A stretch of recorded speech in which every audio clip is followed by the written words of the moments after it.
ശനിയാഴ്ച രാത്രി 9:30 കാണാം. നമസ്കാരം. പ്രധാന വാർത്തകൾ.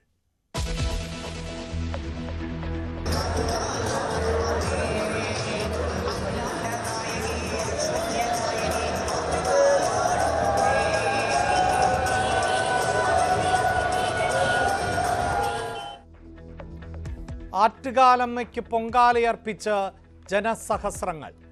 മടക്കം എളുപ്പത്തിലാക്കാൻ സർവീസുകൾ ഒരുക്കി KSRTCയും റെയിൽവേയും.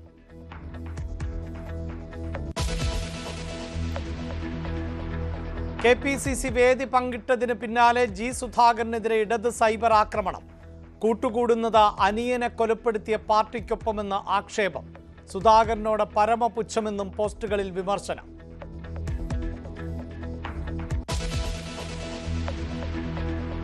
ഞങ്ങളുടെ ആശയുടെ സമരം ആയതുകൊണ്ട് സമരത്തിന് പിന്മാറാതിരിക്കാനും കൂടെ വേണ്ടിയാണ് ഞങ്ങൾ ഇവിടെ ഇന്ന് പൊങ്കാലയിടുന്നത്. ഇപ്രാവശ്യം കൊടും ചൂടിലും തളരാത്ത സമരവീര്യവുമായി ആശമാർ സമരപ്പന്തലിൽ പൊങ്കാലയിട്ടു. അധിക്ഷേപിച്ച് ദേശാഭിമാനി മുഖപ്രസംഗം. ആശമാർക്ക് പിന്തുണയുമായി സുരേഷ് ഗോപിയും രാജീവ് ചന്ദ്രശേഖറും.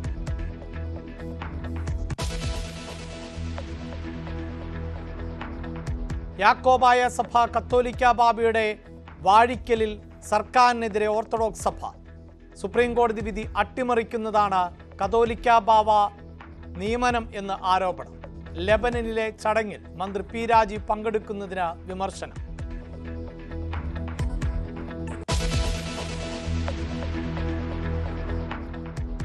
കണ്ണൂരിൽ മെഡിക്കൽ ഷോപ്പിൽ നിന്ന് മരുന്ന് മാറി നൽകി. 8 മാസം പ്രായമുള്ള കുട്ടി ഗുരുതരാവസ്ഥയിൽ. പത്തനംതിട്ടയിൽ 4 മാസം പ്രായമുള്ള കുഞ്ഞു മരിച്ചത് വാക്സിൻ എടുത്തതിനെ തുടർന്നെന്ന് പരാതി.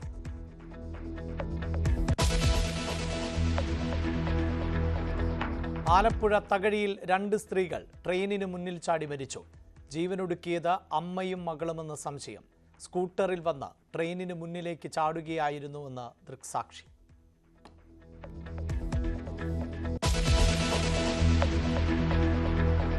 യുക്രൈനുമായി വെടിനിർത്തലിന് സമ്മതിച്ചില്ലെങ്കിൽ റഷ്യ അനുഭവിക്കുമെന്ന് ട്രംപിന്റെ മുന്നറിയിപ്പ്. ചർച്ചകൾക്കായി ട്രംപിന്റെ പ്രതിനിധി മോസ്കോയിലേക്ക്. പ്രതികരിക്കാതെ പുടിൻ.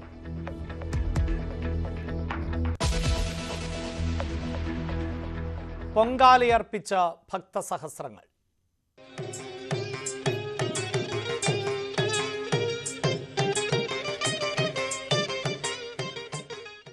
ഭക്തസഹസ്രങ്ങളുടെ മനം നിറച്ച് ആറ്റുകാൽ പൊങ്കാല. ഇഷ്ടനിവേദ്യമായി ശർക്കര പായസവും തെരളിയും മണ്ടപ്പുറ്റും ആറ്റുകാലമ്മയ്ക്ക് സമർപ്പിച്ചാണ് നാടിന്റെ നാനാഭാഗങ്ങളിൽ നിന്നും എത്തിയ വിശ്വാസികൾ മടങ്ങിയത്.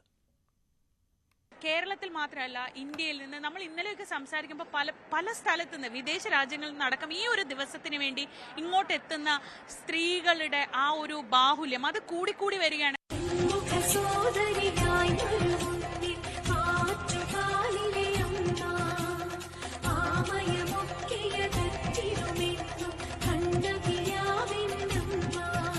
പ്രാർത്ഥനകളും സ്വപ്നങ്ങളും പ്രതീക്ഷകളുമായി തലസ്ഥാനത്ത് സംഗമിച്ച ലക്ഷക്കണക്കിന് സ്ത്രീകൾക്ക് നിർവൃതി. അനന്തപുരിയിലെ വീഥികളിൽ പൊങ്കാല അടുപ്പ് ഒരുക്കിയവർ ഇഷ്ടനൈവേദ്യം ദേവിക്ക് സമർപ്പിച്ചു.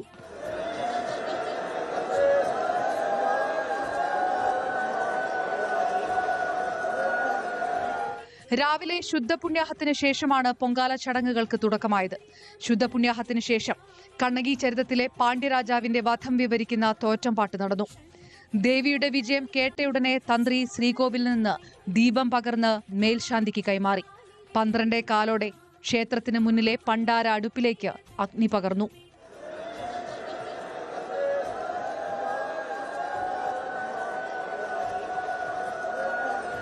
ഓരോ തവണയും ആറ്റുകാൽ പൊങ്കാലയുടെ പേരും പെരുമയും കൂടുകയാണ്. കഴിഞ്ഞ തവണത്തേക്കാൾ കൂടുതൽ ഭക്തരുടെ പങ്കാളിത്തത്തോടെയാണ് ഇത്തവണ ആറ്റുകാൽ പൊങ്കാല നടന്നത്. ഉച്ചയ്ക്ക് 1:15 പൊങ്കാല നൈവേദ്യം. ഈ സമയം വായുസേന ആകാശത്ത് പുഷ്പവൃഷ്ടി നടത്തി.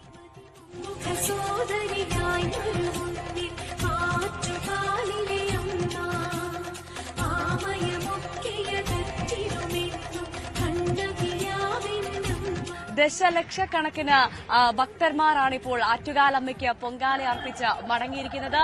നമുക്കിപ്പോൾ കാണാൻ സാധിക്കും ദൃശ്യങ്ങളിൽ ഇപ്പോൾ ഇവിടെ അടുപ്പുകൾ മാത്രമേ ബാക്കിയുള്ളൂ. എല്ലാവരും ആറ്റുകാലമ്മയ്ക്ക് പൊങ്കാല അർപ്പിച്ചുകൊണ്ട് സ്വന്തം നാട്ടിലേക്ക് വീട്ടിലേക്ക് മടങ്ങിയിരിക്കുകയാണ്.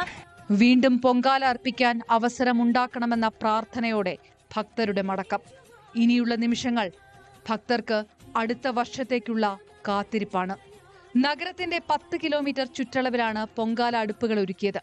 കടുത്ത ചൂടിനെ അവഗണിച്ചും ലക്ഷങ്ങൾ പൊങ്കാലയുടെ ഭാഗമായി. സംസ്ഥാനത്തിന്റെ വിവിധ ഭാഗങ്ങളിലെത്തിയവർക്ക് പൊങ്കാല സൗകര്യമൊരുക്കി തലസ്ഥാനവാസികൾ മികച്ച ആതിഥേയരുമായി. പതിവ് പോലെ പോലീസും ഫയർഫോഴ്സും കോർപ്പറേഷനും മികച്ച സൗകര്യമൊരുക്കി മാതൃക കാട്ടി. അങ്ങനെ ഒരു വർഷത്തെ മലയാളികളുടെ കാത്തിരിപ്പിന് വിരാമമായിരിക്കുകയാണ്. ആറ്റുകാൽ പൊങ്കാല ഇവിടെ അവസാനിച്ചിരിക്കുകയാണ്. എല്ലാ ഭക്തരും വീട്ടിലേക്ക് തിരിച്ചു പോകേണ്ട തിരക്കിലാണ്. പൊങ്കാല നിറഞ്ഞൊഴുകിയ അടുപ്പുകളെല്ലാം തിരികെ എടുത്തുകൊണ്ടുപോയി പഴയ തിരുവനന്തപുരത്തെ തിരികെ പിടിക്കാനുള്ള തത്രപ്പാടിലാണ് ഇവിടെയുള്ള അധികൃതരെല്ലാവരും. ഇനി അടുത്ത ഒരു വർഷത്തേക്ക് നമുക്ക് കാത്തിരിക്കാം അടുത്ത ആറ്റുകാൽ പൊങ്കാലയ്ക്കായി. ക്യാമറമാൻ അരുണിനോടൊപ്പം അനുശ്രീ കളപ്പുരയ്ക്കൽ, ന്യൂസ് 18. പൊങ്കാല സമർപ്പണം അവസാനിച്ചതോടെ ശുചീകരണ പ്രവർത്തനങ്ങളിലേക്ക് കടന്ന നഗരസഭ. നമ്മുടെ ശുചീകരണ പ്രവർത്തനങ്ങൾ ഈ സമയബന്ധിതമായി പൂർത്തീകരിക്കാനാണ് നഗരസഭ തീരുമാനിച്ചിട്ടുള്ളത്. ഇക്കഴിഞ്ഞ വർഷങ്ങളിലെല്ലാം ചെയ്തതുപോലെ തന്നെ നഗരസഭയുടെ തൊഴിലാളികൾ, ജീവനക്കാർ, ഹരിതകർമ്മസേന പ്രവർത്തകർ എല്ലാവരും ഒരുമിച്ച് നിന്നുകൊണ്ടുള്ള, വോളണ്ടിയേഴ്സ് അടക്കമുള്ളവർ ഒരുമിച്ച് നിന്നുകൊണ്ടുള്ള കൃത്യമായ ശുചീകരണ പ്രവർത്തനത്തിന് ഒരു ആരംഭമാണ് ഇവിടെ കുറിച്ചത്. നമുക്കറിയാം, കടുത്ത വേനലായതുകൊണ്ട് 3 മണിക്കാണ് മറ്റ് പ്രവർത്തനങ്ങളെല്ലാം ആരംഭിക്കുക. ചെറുതായിട്ടാണ് കുത്തിയോട്ടമുള്ള സ്ഥലത്താണ് ഇന്നിപ്പോൾ ഈ സമയത്ത് നമ്മൾ ക്ലീനിങ് തുടങ്ങുന്നത്. ബാക്കി മറ്റ് കാര്യങ്ങളെല്ലാം 3 മണിക്ക് ആരംഭിക്കാൻ വേണ്ടി തീരുമാനിച്ചിട്ടുണ്ട്. ഇന്ന് രാത്രിയോടുകൂടി തന്നെ പൂർണ്ണമായും നഗരം ശുദ്ധിയാക്കാൻ തിരുവനന്തപുരം നഗരസഭയുടെ ഏറ്റവും മുൻപന്തിയിൽ നിൽക്കുന്ന നമ്മുടെ ജീവനക്കാർക്ക് സാധിക്കും എന്ന് തന്നെയാണ് പ്രതീക്ഷിക്കുന്നത്. എല്ലാവരും ഒരുമിച്ച് നിന്നുകൊണ്ടുള്ള ഒരു പ്രവർത്തനമാണ്. ബഹുമാനപ്പെട്ട മുഖ്യമന്ത്രിയുടെ നേതൃത്വത്തിൽ തീരുമാനിച്ച എല്ലാ പ്രവർത്തനങ്ങളും, എല്ലാ വകുപ്പുകളുടെ നേതൃത്വത്തിലുള്ള പ്രവർത്തനങ്ങളും വളരെ വിജയകരമായി പൂർത്തീകരിക്കാൻ സാധിച്ചു. വാർത്തയുടെ വിശദാംശങ്ങളുമായി വി അരുൺ ആണ് ചേരുന്നത്. അരുൺ, ഈ ക്രൗഡ് മാനേജ്മെന്റിന്റെ ഏറ്റവും നല്ല ഉദാഹരണമായി പലപ്പോഴും പൊങ്കാല മാറുന്ന സാഹചര്യമുണ്ട്. ഒരു പക്ഷെ നാളെ തിരുവനന്തപുരം നഗരത്തിലേക്ക് എത്തുന്ന ഒരാൾക്ക് ഇങ്ങനെയൊരു മഹോത്സവം നടന്ന ഇടമാണിത് എന്ന് പോലും തോന്നാൻ പറ്റാത്ത തരത്തിലാണ് ശുചീകരണ പ്രവർത്തികൾ മുന്നേറുന്നത്. എന്താണ് മറ്റു വിവരങ്ങൾ? തീർച്ചയായിട്ടും സർക്കാരിന് ആശ്വസിക്കാം, നഗരസഭയ്ക്ക് ആശ്വസിക്കാം. ഒരു തരത്തിലുള്ള പ്രശ്നങ്ങളുമില്ലാതെ ആറ്റുകാൽ പൊങ്കാല അവസാനിച്ചിരിക്കുന്നു. ഇനി കുത്തിയോട്ടം ആണ് രാത്രി ബാക്കിയുള്ളത്. നഗരത്തെ ശുചിയാക്കുക എന്ന വലിയ വെല്ലുവിളിയാണ് ഈ പൊങ്കാല കഴിഞ്ഞാലുടൻ തിരുവനന്തപുരം നഗരസഭ ഏറ്റെടുക്കുന്നത്. കടുത്ത ചൂടായത് തന്നെ ഇന്ന് 3 മണിവരെ അവർ കാത്തിരുന്നു. മേയർ ഉദ്ഘാടനം ചെയ്ത ശേഷം ഇപ്പോൾ നമുക്ക് എത്രയധികം തൊഴിലാളികളാണ് ഈ സെക്രട്ടേറിയറ്റ് ഭാഗത്ത് മാത്രം ശുചീകരണത്തിൽ ഏർപ്പെട്ടിരിക്കുന്നത്. മുഴുവൻ മാലിന്യങ്ങളും ഈ ചാരവും വിറകിന്റെയും ചൂട്ടിന്റെയും ഒക്കെ ബാക്കിയും എല്ലാം, കല്ലുകളും ഈ പൊങ്കാലയ്ക്ക് ഉപയോഗിച്ച ഇഷ്ടികകളും ഒക്കെ ഇവിടെ നിന്ന് മാറ്റുകയാണ്. ഇഷ്ടികകൾ പിന്നീട് ലൈഫ് പദ്ധതി പ്രകാരം നഗരസഭയുടെ കീഴിലുള്ള സ്ഥലങ്ങളിലെ ലൈഫ് ഭവന പദ്ധതിക്ക് വേണ്ടി ഉപയോഗിക്കും. പാവങ്ങൾക്ക് വീട് വെച്ച് നൽകാൻ അത് ഉപയോഗിക്കും. അങ്ങനെ ആ കല്ലുകൾ അതിനാണ് ഉപയോഗിക്കുക. ഇപ്പോൾ എത്രയധികം സ്ത്രീകളും പുരുഷന്മാർ, എത്ര തൊഴിലാളികളാണ് ഇവിടെ ഒരേ സമയം ജോലി ചെയ്യുന്നത്. ഈ വാഹനങ്ങളിൽ, ലോറികളിലുമൊക്കെ ഈ ഒരു ഭാഗത്ത് കല്ലുകൾ കയറ്റുന്നു, ഒരു ഭാഗത്ത് കല്ലുകൾ കയറ്റിക്കൊണ്ടു പോകുന്നു. അത് നഗരസഭയുടെ ചില സ്ഥലങ്ങളിൽ ശേഖരിച്ചു വെക്കും. പിന്നീടാണ് ലൈഫ് പദ്ധതിക്ക് വേണ്ടി അത് ഉപയോഗിക്കുക. മറ്റു ഭാഗങ്ങളിൽ, ലോറികളിൽ മാലിന്യങ്ങൾ പൂർണ്ണമായും നീക്കം ചെയ്യുകയാണ്. ഇവിടെ ഈ ആശാ സമരപന്തലിലും ഇവിടെ പൊങ്കാല കരങ്ങളുണ്ട്, കല്ലുകളുണ്ട്. ആ കല്ലുകൾ നഗരസഭ എടുക്കാൻ വരുമ്പോൾ തടയുകയാണ്. അവർക്ക് കഞ്ഞി വയ്ക്കാൻ ആ കല്ലുകളൊക്കെ വേണമെന്നാണ് അവർ പറയുന്നത്. ഏതായാലും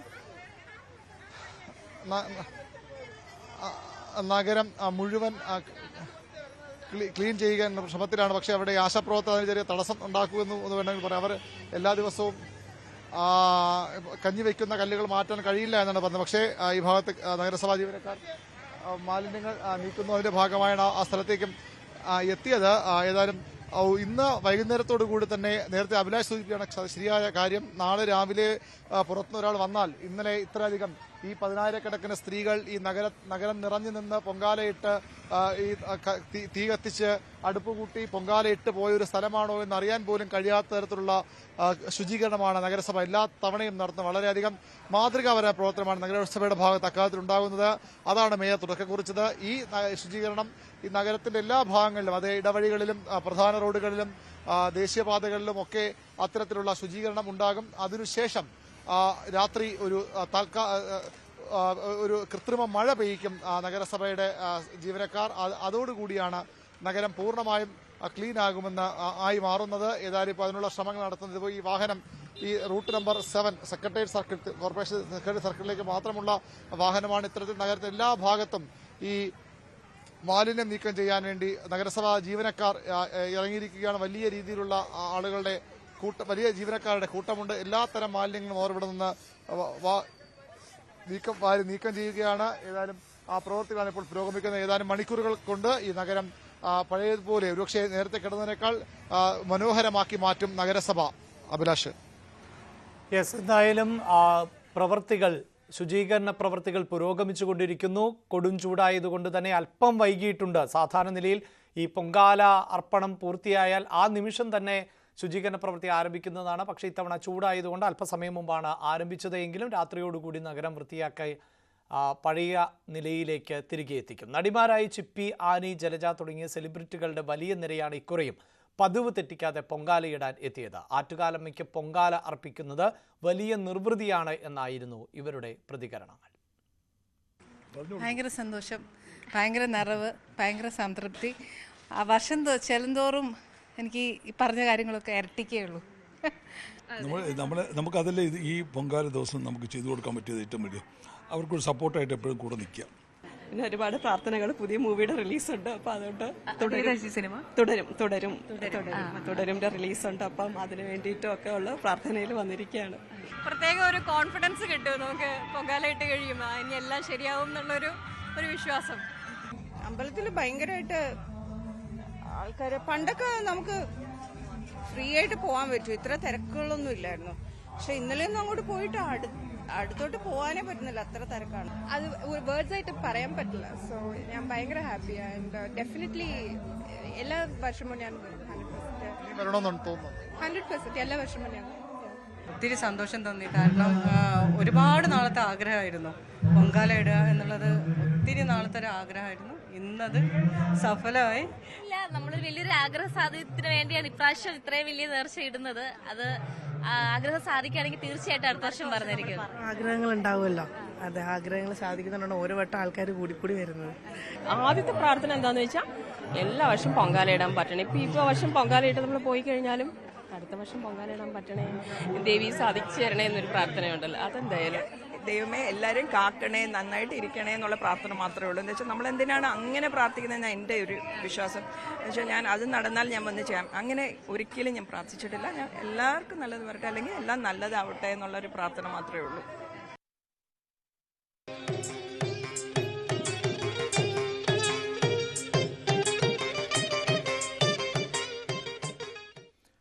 സെക്രട്ടേറിയറ്റിന് മുന്നിലെ സമരപ്പന്തലിൽ പൊങ്കാലയിട്ട് ആശാവർക്കർമാർ. സമരത്തിന്റെ 32ാം ദിവസത്തിലാണ് സമരപ്പന്തലിൽ ആശാവർക്കർമാർ പൊങ്കാലയർപ്പിച്ചത്. ഞങ്ങൾക്ക് പ്രതിഷേധം കൊണ്ട് ഉള്ളിൽ ഞങ്ങളുടെ സങ്കടങ്ങളെല്ലാം കടിച്ചമർത്തിക്കൊണ്ട് ചിരിച്ച മുഖത്തോടെ പൊങ്കാലയിടും. ഞങ്ങൾ ഇന്ന് സമരത്തിൽ വന്നിട്ട് 32 ദിവസമായി. ഇതുവരേക്കും നമ്മുടെ പിണറായി സർക്കാരിന് ഒരു മനസ്സലിവ് ഇതുവരേക്കും തോന്നിയിട്ടില്ല.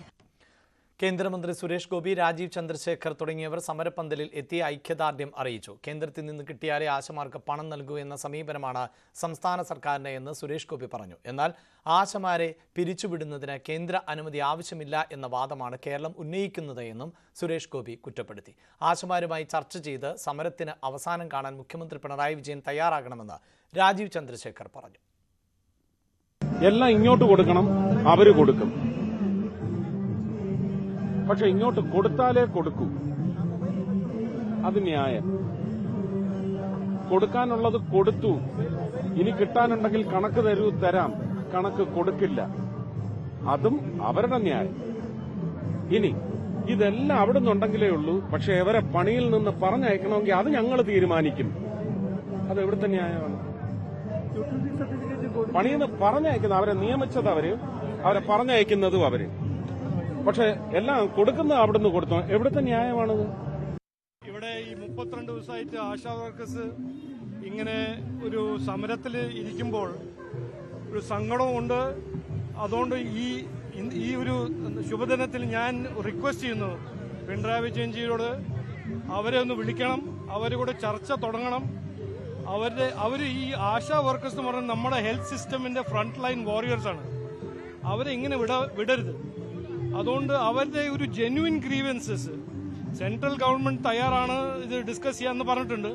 അതുകൊണ്ട് സ്റ്റേറ്റ് ഗവൺമെന്റ് ഇതിന് ഒരു ഇനീഷ്യേറ്റീവ് എടുത്തിട്ട് അവരെ വിളിച്ച് ഇന്ന് ഈ പൊങ്കാല ദിവസം ഞാൻ റിക്വസ്റ്റ് ചെയ്യാണ്, അവരുടെ ബിഹാഫിൽ റിക്വസ്റ്റ് ചെയ്യാണ്, CM അവരെ വിളിക്കണം, പിണറായി വിജയൻ അവരെ വിളിച്ച് അവരിരുത്തി ചർച്ച ചെയ്യണം.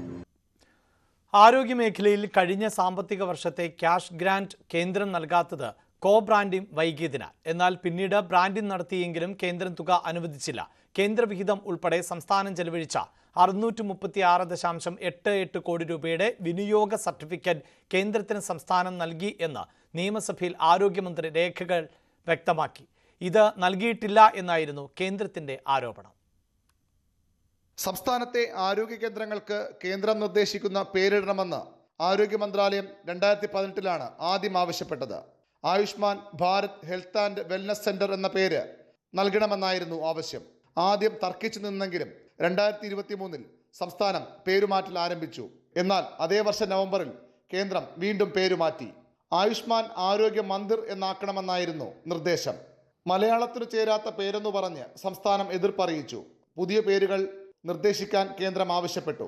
സംസ്ഥാനം നൽകിയ ആയുഷ്മാൻ ആരോഗ്യ കേന്ദ്രം എന്ന പേര് കേന്ദ്ര സർക്കാർ തള്ളി. ഒടുവിൽ മറ്റു വഴികളില്ലാതെ 2024 ജൂൺ 26 കേന്ദ്രം പറഞ്ഞതുപോലെ സംസ്ഥാനം പേരുമാറ്റിയത്.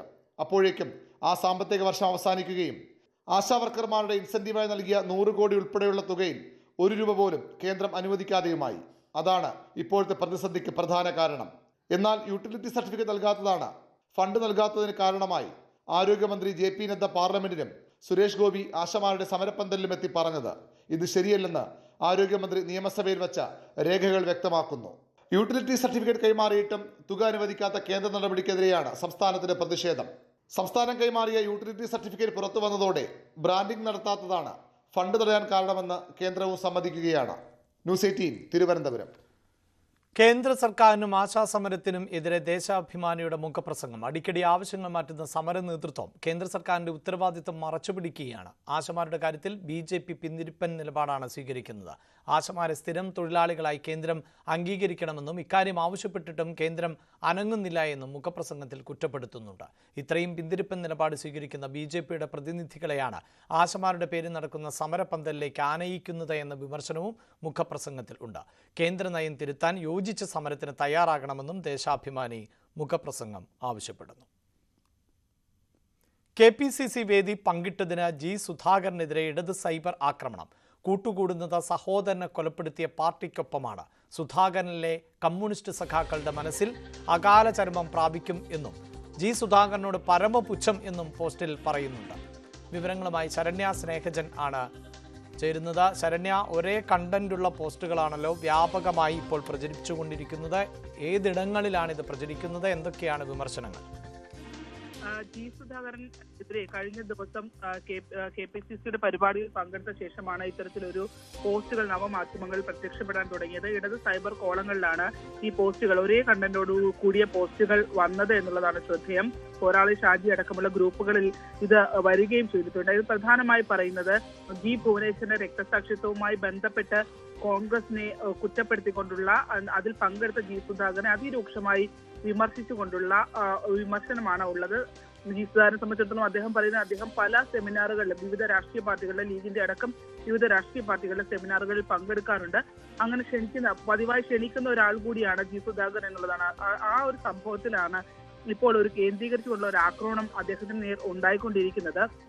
കഴിഞ്ഞ ദിവസങ്ങളിൽ G. സുധാകരനെതിരെ ഡിവൈഎഫ്ഐയുടെ ഒരു യുവ നേതാവ് രൂക്ഷമായ വിമർശനം ഉന്നയിച്ചിരുന്നു. എന്നാൽ അതിനെതിരെ അദ്ദേഹം SFIയെ വിമർശിച്ചുകൊണ്ട് ഒരു കവിത എഴുതിക്കൊണ്ടായിരുന്നു അദ്ദേഹം അതിന് മറുപടി നൽകിയത്. അതിൽ തന്നെ കുന്തവും കുടച്ചക്രവും അടക്കമുള്ള വിഷയങ്ങൾ എന്ന് ചൂണ്ടിക്കാട്ടി സജി ചെറിയാനെതിരെ പരോക്ഷ വിമർശനവും ഉന്നയിച്ചിരുന്നു.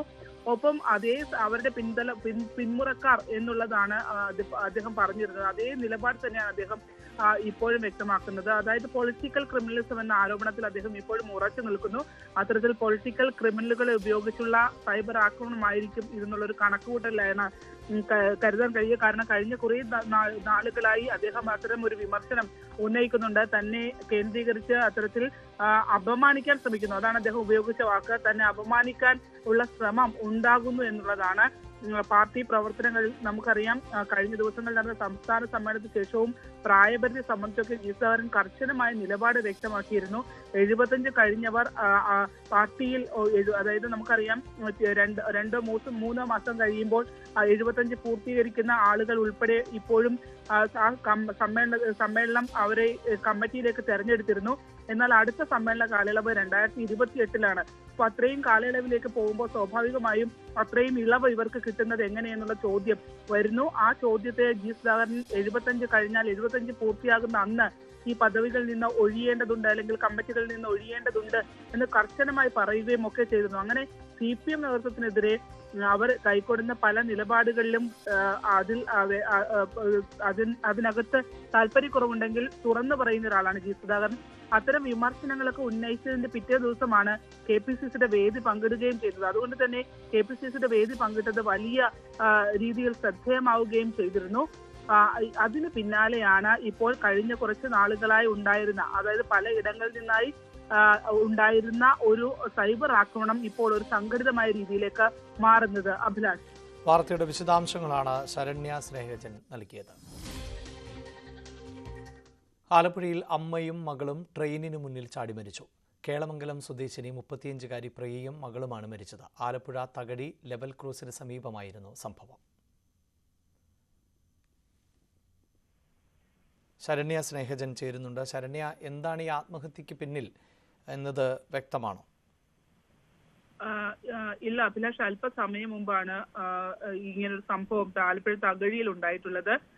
അമ്മയും മകളും, അതായത് തകഴി കേളമംഗലം സ്വദേശിയായ പ്രിയയും മകളുമാണ് ആത്മഹത്യ ചെയ്തത്. 10ാം ക്ലാസ് വിദ്യാർത്ഥിയാണ് ഈ മരിച്ച കുട്ടി, അതായത് കൃഷ്ണപ്രിയ എന്നാണ് അവളുടെ പേര്. 10ാം ക്ലാസ് വിദ്യാർത്ഥിനിയാണ്. അമ്മയും മകളും കൂടി ഒരുമിച്ച് ഇരുചക്ര വാഹനത്തിൽ വന്നതിന് ശേഷം ബാഗ് റെയിൽപാളത്തിനരികിൽ വെച്ച് ട്രെയിൻ വരുന്ന സമയത്ത് അങ്ങോട്ട് ചാടുകയായിരുന്നു. 2 പേരും മരണപ്പെട്ടു. ഇപ്പോൾ അമ്പലപ്പുഴ പോലീസ് സ്ഥലത്തെത്തി ഇൻക്വസ്റ്റ് നടപടികൾ പൂർത്തീകരിച്ചുകൊണ്ട് മൃതദേഹം മാറ്റിയിട്ടുണ്ട്. മാത്രമല്ല ഇവർ, നമുക്ക് അറിയാൻ കഴിയുന്നത് പ്രിയ പഞ്ചായത്ത് ജീവനക്കാരിയായി ജോലി ചെയ്തിരുന്ന ആളാണ് എന്നുള്ളത് ഇപ്പോൾ നമുക്ക് വിവരം ലഭിക്കുന്നത്. ഭർത്താവുമായി പിണക്കത്തിലായിരുന്നു. ദീർഘകാലമായി ഭർത്താവുമായി പിണക്കത്തെ തുടർന്ന് ഒറ്റയ്ക്ക് മകളുമായി മാറി താമസിക്കുകയായിരുന്നു എന്നുള്ള വിവരമൊക്കെയാണ് നമുക്ക് ഇപ്പോൾ ലഭിക്കുന്നത്. കുടുംബ പ്രശ്നം ഉണ്ടായിരുന്നു എന്നുള്ളത് പോലീസിൽ നിന്ന് നമുക്ക് വ്യക്തമാകുന്നുണ്ട്. മറ്റു കാരണങ്ങൾ അന്വേഷിക്കുകയാണ്. കാരണം സർക്കാർ പഞ്ചായത്ത് ജീവനക്കാരിയായിരുന്ന ഒരാളാണ് ഇത്തരം ഒരു ആത്മഹത്യയിലേക്ക് പോയിട്ടുള്ളത്. അതുകൊണ്ട് തന്നെ വിശദമായി പോലീസ് കാര്യങ്ങൾ പരിശോധിക്കുകയാണ്. എന്തായാലും വലിയ ദുഃഖകരമായ സംഭവമാണ്. തകഴി ലെവൽ ക്രോസിന് സമീപത്തായാണ് അമ്മയും മകളും 10ാം ക്ലാസ് വിദ്യാർത്ഥിനിയായ മകളും ഒപ്പം തന്നെ 35-കാരിയായ അമ്മയും ട്രെയിന് മുന്നിൽ ചാടി മരിച്ചത്. ആത്മഹത്യ എന്നുള്ള പ്രാഥമിക നിഗമനത്തിലാണ് ഇപ്പോൾ പോലീസ് നിൽക്കുന്നത്. ഇവരുടെ വാഹനം ഇരുചക്ര വാഹനം തൊട്ടടുത്ത് നിന്ന് കണ്ടെത്തിയിരുന്നു. ഈ ഇരുചക്ര വാഹനത്തിന്റെ നമ്പർ പ്ലേറ്റ് കേന്ദ്രീകരിച്ച് നടത്തിയ അന്വേഷണത്തിലാണ് ഇവർ കേളമംഗലം സ്വദേശികളാണ് എന്നുള്ളത് അറിയാൻ കഴിഞ്ഞിട്ടുള്ളത്. ഇവരുടെ ഭർത്താവ് മഹേഷ് തകഴി സ്വദേശിയാണ്, എക്സ് സർവീസ്മാൻ ആണ്. അദ്ദേഹവുമായി ദീർഘകാലമായി അസ്വാരസ്യങ്ങൾ ഇരുവർക്കിടയിൽ നിലനിന്നിരുന്നു എന്നുള്ള കാര്യങ്ങളൊക്കെ പോലീസ് പറയുന്നുണ്ട്. അതിനപ്പുറത്തേക്ക് മറ്റ് വിശദാംശങ്ങളിലേക്ക് ഇതുവരെ പോകാൻ കഴിഞ്ഞിട്ടില്ല. എന്തായാലും ഇൻക്വസ്റ്റ് അടക്കമുള്ള കാര്യങ്ങൾ പൂർത്തീകരിക്കുകയാണ്. അഭിലാഷ്, വാർത്തയുടെ വിശദാംശങ്ങളാണ് ശരണ്യ നൽകിയത്. സർക്കാരിനെതിരെ ഓർത്തഡോക്സ് സഭ യാക്കോബായ സഭയിലെ കത്തോലിക്ക വാഴ്ചയ്ക്ക് സർക്കാർ പിന്തുണ നൽകുന്നതിലാണ് പ്രതിഷേധം. ഈ മാസം 25-ന് ലെബനോനിൽ നടക്കുന്ന ചടങ്ങിൽ മന്ത്രി പി രാജീവ് ഉൾപ്പെടെ പങ്കെടുക്കുന്ന സാഹചര്യത്തിൽ ആണ് ഓർത്തഡോക്സ് സഭ നിലപാട് കടുപ്പിക്കുന്നത്. സുപ്രീം കോടതി വിധി അട്ടിമറിക്കുന്നതാണ് യാക്കോബായ സഭയിലെ പുതിയ കാതോലിക്ക ബാവ നിയമനമെന്ന് ഓർത്തഡോക്സ് സഭ ആരോപണം ഉന്നയിച്ചിരുന്നു. ഇതിനെതിരെ ശക്തമായ നിലപാടുമായി ഓർത്തഡോക്സ് സഭാ അധ്യക്ഷൻ ബസേലിയോസ് മാർത്തോമ മാത്യൂസ് തൃതീയൻ കാതോലിക്ക ബാവ തന്നെ രംഗത്ത് വന്നിരുന്നു. ഇതിന് പിന്നാലെ സർക്കാർ പ്രതിനിധികൾ ചടങ്ങിൽ പങ്കെടുക്കുന്നതാണ് ഓർത്തഡോക്സ് സഭയെ ചൊടിപ്പിച്ചത്. മന്ത്രി പി രാജീവ് ഉൾപ്പെടെ 7 സർക്കാർ പ്രതിനിധികൾ അതിഥികളായി ചടങ്ങിൽ പങ്കെടുക്കുന്നുണ്ട്. 2017 സുപ്രീം കോടതി വിധി പ്രകാരം യാക്കോബായ സഭയിലെ പള്ളികൾക്കുള്ള അധികാരവും ഓർത്തഡോക്സ് സഭാ അധ്യക്ഷനായിരുന്നു. അധികാരം നഷ്ടപ്പെട്ടിട്ടും കാലം ചെയ്ത തോമസ് പ്രഥമൻ ബാവയ്ക്ക് പകരം പുതിയ ആളെ നിയമിക്കുന്നത് സമാന്തര ഭരണത്തിന് വേണ്ടിയാണ് എന്നാണ് ഓർത്തഡോക്സ് സഭ ചൂണ്ടിക്കാട്ടുന്നത്. യാക്കോബായ സഭയുമായി ഏറെ അടുത്തു നിൽക്കുന്നതുകൊണ്ട് തന്നെ ചടങ്ങിൽ നിന്ന് വിട്ടുനിൽക്കാൻ സർക്കാർ തീരുമാനമെടുക്കില്ല എന്നുറപ്പാണ്. ഓർത്തഡോക്സ് സഭയും സർക്കാരും തമ്മിലുള്ള അന്തരം കൂടുകയും ചെയ്യുന്നു. G Sreejith, news 18 Kottayam. സ്വർണ്ണവെള്ളി നിരക്കുകൾ. കവിത ഗോൾഡ് ആൻഡ് ഡയമണ്ട്സ് ഇന്നത്തെ സ്വർണം വെള്ളി നിരക്കുകൾ നിങ്ങൾക്കായി സമർപ്പിക്കുന്നത് Kavitha gold and diamonds. Choose your special. സ്വർണം ഗ്രാമിന് 8120 രൂപ, പവന് 64,960. സ്വർണം 18 ക്യാരറ്റ് ഗ്രാമിന് 6695, പവന് 53,560. വെള്ളി ഗ്രാം 108, കിലോ 1,08,000 രൂപ. കവിത ഗോൾഡ് ആൻഡ് ഡയമണ്ട്സ് ഇന്നത്തെ സ്വർണം വെള്ളി നിരക്കുകൾ നിങ്ങൾക്കായി സമർപ്പിച്ചത് Kavitha gold and diamonds. Choose your special. News updates പൂർണ്ണമാകുന്നു. നമസ്കാരം. കവിത ഗോൾഡ്